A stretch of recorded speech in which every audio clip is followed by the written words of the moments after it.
There are thousands of DOS games. Most of them are terrible. I play one selected at random with a 20-minute time limit and record it live. This is the result. Welcome, ladies and gentlemen, to a Broderbund game by Rod Smith, Joe Vieira and William Mataga, called Breakers. Loading. Press any key to continue. A password is required to start Breakers. How about I just hit my keyboard with my fist? That's the correct word. What were the chances of that? Incredible work, fist. Once again, my fists have not failed me. A few billion stars flung against the void, roaring their lights in the cold and the silence. So many stars that you wouldn't notice a particular one unless you were looking for it. And then you would have to know just where to look. But one star frees itself, drifts closer. You make out a radiant bubble. There's a face in the radiance, eyes closed, a sleepy, sweet face that looks kind of familiar. Where have you seen that face? Before the eyes open, you know they'll be deep gold and sad, very sad. They do. They are. A stellar wind rips in from deep space. As the bubble drifts away, the face changes. It droops into wrinkles, dries up. The golden eyes transfix you from an ancient mask. "Do you know me?" asks the Ancient One. While you're messing around, the ominous cloud obscures the creator moment by moment. You are not concentrating hard enough. Again, do you know me? No. Your sentence is a mess.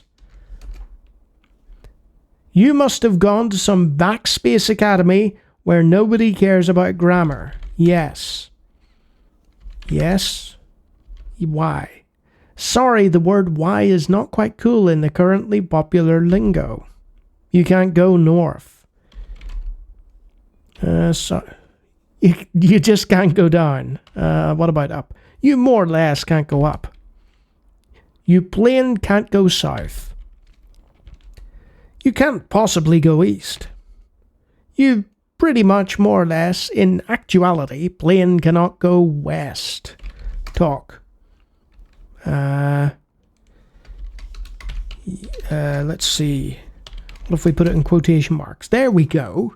Good. And you know that I am with you on your quest. The bubble drifts away between the stars. The Ancient One looks downright miserable. His voice grows faint. Save us, kid. Assemble the four elements and unmask the creator. Restore peace to Borg. Really, Borg? Not a good idea. Save the race. Save the world. One by one the stars explode, drilling spectrums before you have time to blink. But now you can feel a body in agony. Your body. Your consciousness reforms slowly, shapes join colors before your eyes. With an effort you focus. Hey, still alive, a female voice exclaims. I don't believe it, growls some other entity. After a beating like that, pretty tough.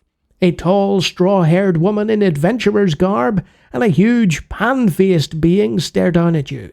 Others are milling around behind them, but the air is too dark and smoky to tell just who they are. Press any key to continue. Suddenly, a shrill, breathy whine of electric motors shivers the air. Gax! Chokes Panface. We gotta do something, Bobo explains. They jerk you to your feet and guide you towards a door in the bulkhead. A squad of Gax thunder into the bar. Don't move. Okay, ID cards out. Let's see an ID. Panface and Bobo force you through a door in the wall. Get off this, clink, Bobo snarls. Panface is already out of the supply room, shielding the door with his wide back and head. As Bobo slips out, the door slams behind her. Press any key to continue. You're in a cramped little supply room full of lava kegs. The roar from the cooling equipment is deafening, but preferable to the noises being passed off as music in the bar. A door is west. There is a trapdoor in the floor. Oh, let's go down. The trapdoor is not open. Open trapdoor. You open the trapdoor. The floor gapes under your feet, revealing the first rungs of a ladder that descends into darkness. Oh, Well, if we're in an interactive fiction game, it's always a good idea to go straight into darkness. The ladder creaks loudly as you descend. Suddenly a bolt gives, causing you to lose your grip and fall heavily to the floor below. You're in a dark place directly under the bar. Dim light comes from somewhere, enough to show that the dusty steel space leads north. A red ball is here. You have a distinct feeling of being watched. Take ball. The ball is... Oh no, you dropped it. You duck just in time to avoid decapitation as it whams past your ear like a Gordian mosquito in the eerie half-light. With a little concentration, you snatch it out of the thin air. You glom the red ball. Something breaks deep in the holds. You hear a piercing hiss, then a scream of tortured metal, then silence. Well, let's go north then. Intense little eyes glitter like red gems in the shadows then vanish. This is like The Hobbit. It's real time. This is a dead end. The space under the breaker bar is south. Gleaming faintly in the half-light above is the bottom rung of a short ladder. Footsteps enter the supply room overhead. For a moment you hear strains of music from the bar. Then mercifully whoever it is closes the door again. So if we go up, do we die? This is a dead end. The space... Oh, wait, hold on. Something big smacks its lips in the shadows. Above the last rung is a standard wheel-locked hatch. Open hatch. You open the wheel-locked hatch. Let's get up. Right. The bleak utility corridor. A narrow tube with fluorescent light panels every other direction. A junction is north and the bar entrance is south. An old magazine lies along the wall. Take magazine. You glom the old magazine. Right. Let's see. Let's go north.